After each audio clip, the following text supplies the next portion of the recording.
Hello kid and welcome to KidTime StoryTime, where today's story, Pan de Sal, is the name of both a bread out of the Philippines and the star of the story itself. That's right, she is named after the bread. Pan de Sal? Oh, hey Abuela Bear!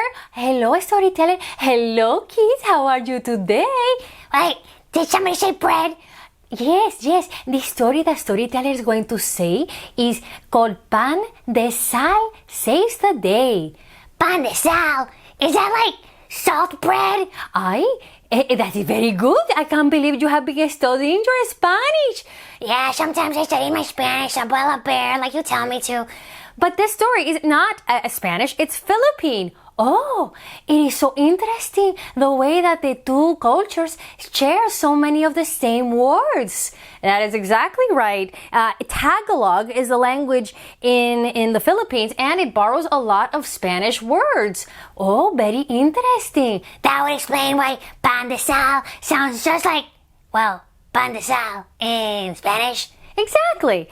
I prefer my bread sweet, not salty, like salt bread.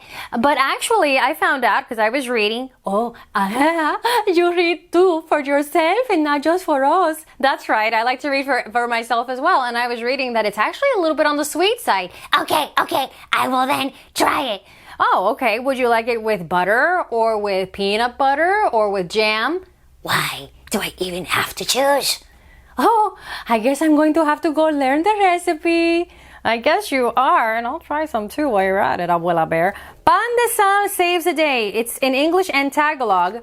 I cannot read Tagalog. I do not speak it, and I don't want to kill it. But if you or your parents speak it, they can pause the story and read the Philippine version down below, the Tagalog version. I shall read it in English. Are you ready? Here we go. Of all the kids in school, Pan de Sal felt that she was the unluckiest. I opened it up a little bit. I want to make sure you saw the corners. Wow, her name is Pan de Sal, salt bread. Is that why she feels unlucky? Well, she did not like the way she looked. Her skin was too dark. She hated her flat nose, and she found her oblong face weird. Besides, whoever heard of a girl being named Pan de Sal anyway? Well, I don't think any of her features are weird at all. And Pan de Sal, well, strange names are really in style, especially in Hollywood these days. Oh, how she envied her classmates, though. There was Croissant, with her golden brown skin, tall nose, and curves in all the right places. And there was Danish, who looked so fair and neat, with beauty marks here and there that reminded Pan de Sal of sweet raisins. Muffin's skin was brown too, but unlike Pan de Sal's, it had a luster that glowed and made her look so attractive. Many people in school liked Muffin because she was so sweet. Some people thought Donut had a rather odd shape, but it didn't matter because he always impressed people with his rich wardrobe. Sometimes he came to school in all white, much like the frosting on a cake. Yummy. Other times, Donut wore chocolate-colored outfits or clothes the shade of strawberry milkshake. Honey bread was popular too. Man, this story and this school makes me completely hungry for bread. Honey bread was popular too. She got her name from her glossy complexion, which is exactly the same shade as honey. Honey often got into sticky situations, but since she was so nice, everyone always forgave her. Her brother, Super Bread, was probably the fairest boy in class and was very smart too. He always had the right answers to everything.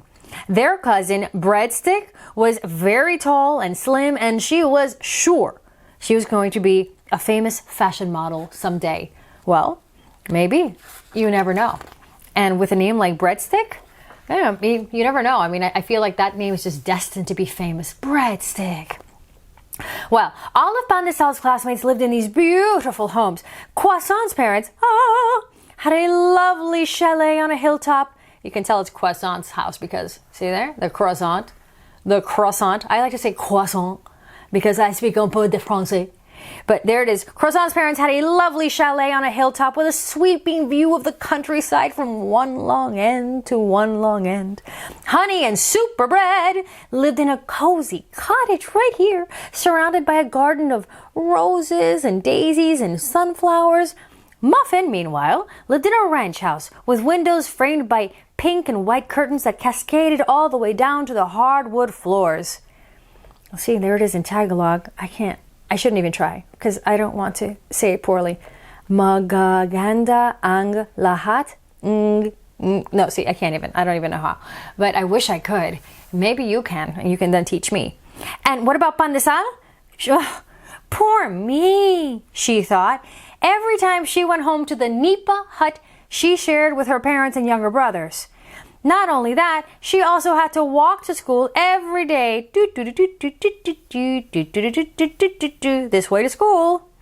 Across a rice field, past a river, and up and down the hillsides. At first, her father walked with her to school, but when she learned the way, well, basically she had to go alone. Hello, Mr. Scarecrow. How are you today? Well, she's not completely alone.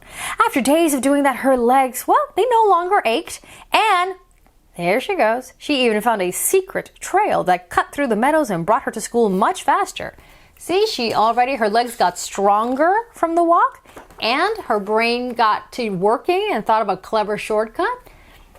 Their nipa hut had bamboo slats for floors. Ooh, bamboo, very renewable resource. And doors made of sawali.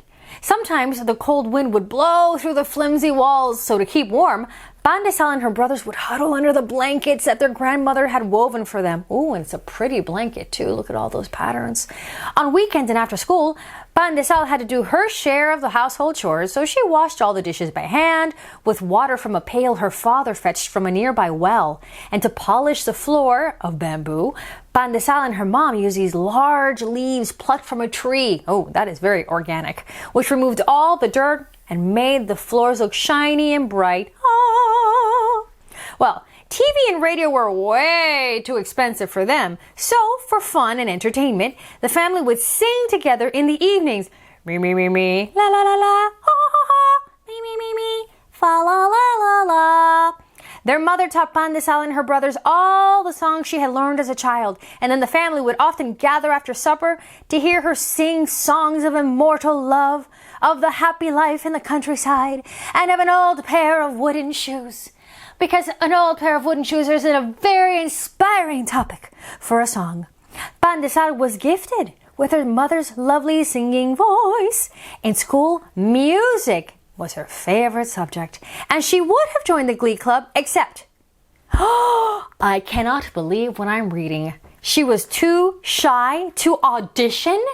With a gift, you should never, ever hide your gifts. Shyness, just we have to set it aside. Neither did Pandesal and her brothers have expensive toys. Instead, they made up their own games. They loved running in the open fields, surrounding their nipa hut, climbing up trees, and playing sipa. Pandesal and her brothers had different kinds of sipa at home, which they would make out of old newspapers or brown paper bags. I hope I'm saying it right. Sipa? I mean, I guess it could be sipa and nipa, and I'm saying nipa? I don't know. I guess if I'm wrong, you'll tell me in the comments, but I'm doing my very best. Pandesal's favorite sipa was a dainty pink and white one, which she had made out of the paper buntings left over from the town fiesta. Oh, look at that! That's another word that also is the same thing in Spanish. Fiesta, party. It's incredible how so many languages overlap.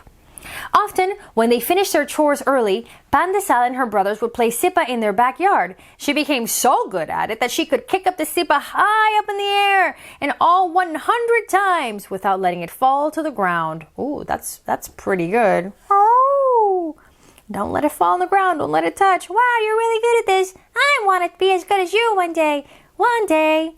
Now, see, they're playing outside in the outdoors, which is fun.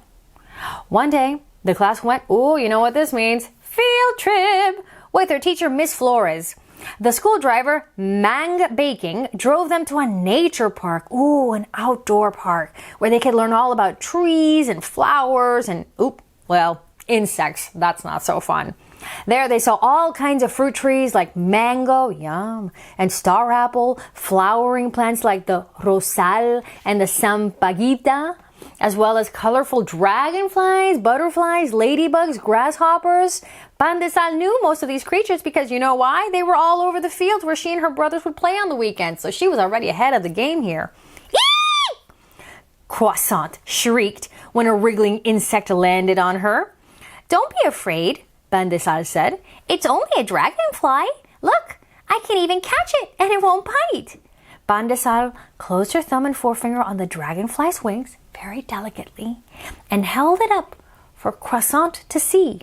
Gross! Croissant said, and she looked away. But by this time, Superbread and Donut had joined them and they were fascinated by the dragonfly. Wow, you're brave, said Superbread. And Pan de Sal, she felt strangely proud of herself, though it was really no big deal. Why, one time she'd caught a whole army of dragonflies, which she kept in a bottle before setting them free, because they must be free. Lunchtime! They all sat down on the picnic grounds and opened their lunch boxes. Out came the hamburgers and the french fries, the spaghetti, the fried chicken and pizza, all neatly wrapped in aluminum foil. Croissant had a cheese souffle, naturally, while Breadstick brought fettuccine with cream sauce, of course, with the breadstick. Suddenly, Pan de Sal felt ashamed. Why are you ashamed? Of her brown paper bag. In it, she had rice, fish broiled in tomatoes and onions, and chicken adobo, all wrapped in banana leaves. That sounds delicious. Her mother had made sure that Pan de Sal had brought plenty of food so she could actually share with her classmates. Oh, that's so thoughtful. And her brothers had tucked in some bananas, which they had picked from the tree in their backyard. Oh, isn't that so cool to be able to eat fruit right from your backyard? Well, Pan de Sal loved this food, but she was comparing herself to the classmates, and compared to their food, the rice and the fish and the adobo and the bananas suddenly looked so humble. Aren't you going to eat? Miss Flores asked Pan de Sal. I forgot my bound, she lied. Oh, but you must eat or you'll go hungry. Here, have some of my barbecue. Miss Flores gave her slices of charcoal broiled pork on bamboo skewers. I hope I said that right. Baon. Baon must obviously be lunch. Oh, she forgot her lunch. She's lying.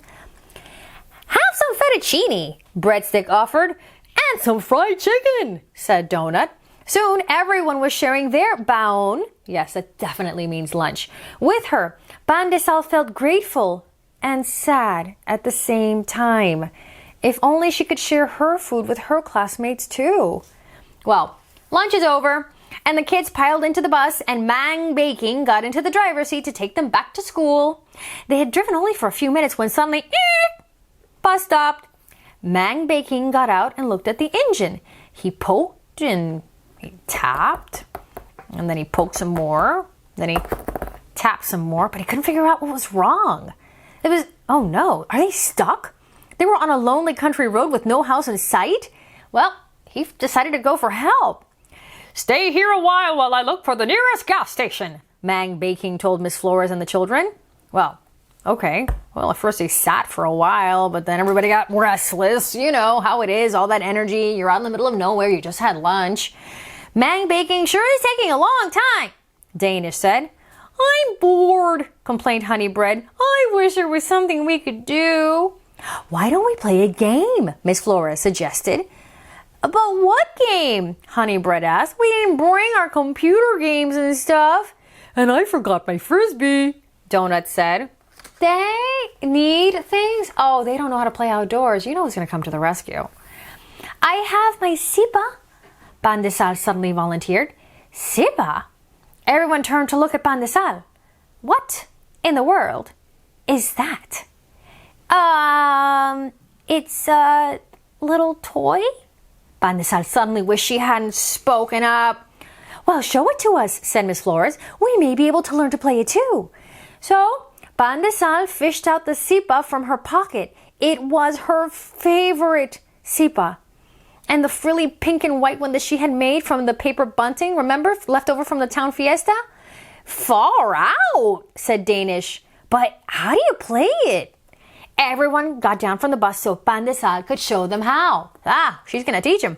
She kicked the sipa up in the air with her foot once, twice, several more times, until she reached 20. Wow, that's really neat, said Muffin. Can I try it too? So soon everybody was having sipa fun. This sure is a great game, Breadstick said. And it's good exercise too, Super Bread pointed out. Even Miss Flores tried the sipa a few times and laughed when she could only reach a score of 10. And everyone marveled like, ooh, when Pan de Sal was able to kick the pink sipa up in the air all of 100 times. What? 100. Wow, you are great at playing sipa, Breadstick said. I've had a lot of practice, Pan de Sal explained, remembering all those times when she and her brothers played sipa on the weekends. See? So her regular games have come in super handy at crisis time. After the game, well, everybody got hungry again. They worked up an appetite. But since everybody had eaten all their lunch and had nothing left to eat, Pan de Sal, you know what's going to happen, right? Spoke up once more. I have some food in my paper bag if you want them, she offered shyly. Well, take it out and we can all share them, Miss Flores said. Pan de Sal opened the banana leaves, whoa, and spread out the rice and the boiled fish and the adobo.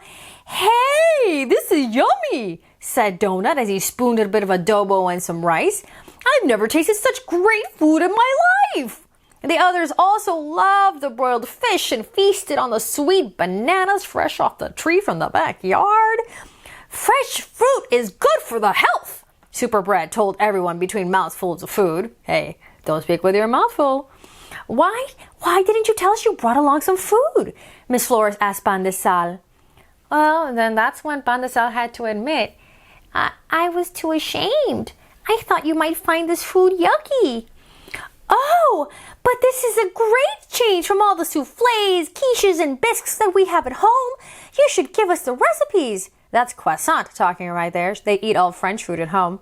Pan de Sal glowed. How wonderful it was to be able to share something with her classmates. So after all, everybody had eaten all the food. The children all got cozy together to rest and wait for Mang baking. Poor guy. Hope he went and got a mechanic. Who knows how to sing? Miss Flores asked. Oh, Pan de Sal is saving the day over and over again, isn't she? Not me, Muffin croaked. I almost flunked music. Not me either, Super Bread admitted. I'd rather play Scrabble. Perhaps Pan de Sal can sing, suggested Danish. I heard her humming once in school. Soon, Pan de Sal was singing a kundiman. Kundiman. Oh, that's another word. In Tagalog, Pan de Sal sang all the songs that her mother had taught her. Oh, I don't know the song, but I'm going to make it up because that's what you call improvisation. Because of you, I want to live. Because of you, until I die. In the meadows there's no sadness, all the days are full of happiness. Your wooden shoes, Neneng, are old and faded, but they bear the marks of your tears, sweetheart. Memories return, Leron, sweetheart, seeds of the papaya, carrying a basket to put in the ripe fruit. I completely made that up. I hope you liked it. The children were in turn amazed and amused at Pan de Sal's songs. They had no idea that their classmate, who hardly spoke a word to anyone, could sing so beautifully. They clapped after every song and sat on the edge of their seats so they could hear Pan de Sal better. Before long, her beautiful voice lulled them into sweet slumber. La la la la la. Pan de Sal, you sing so well. You should join the Glee Club, Miss Flores whispered. On Monday, I'll accompany you to Miss Canta personally and tell her what a great singing voice you have. Oh, thank you, Miss Flores. I've always wanted to join the Glee Club, only I was too shy to try out. Nonsense! You needn't be afraid. Just now you've made your classmates so happy with your songs. Think what you could do if you would sing for a better crowd, a bigger crowd. Soon, Mang Baking arrived with a mechanic. Good job, good sir. They poked, they tapped, they poked some more, and tapped some more, until the engine finally hummed to life. They were on their way back to school. Pan de Sal, you saved the day, said Miss Flores as they got down from the bus. You've taught us a great game, fed us delicious food, and sang for us many beautiful songs. You're one of my best students in class. That's for sure, breadstick, croissant, and Danish chorus. You're all right, the others exclaimed. See, she just won over a whole legion of fans. Why? Because she allowed her talents to shine and she shared them with others, because that's what talents are for, to make the world a better place. That afternoon, Pan de Sal rushed to their nipa hut, her heart full of happiness and joy. She no longer felt like the odd one out in school, for now she felt unique.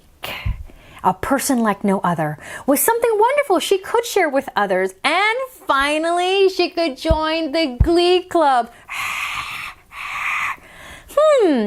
Maybe I like the name Pan de Sal after all, she told herself as she helped her mother prepare their supper. And let's see here.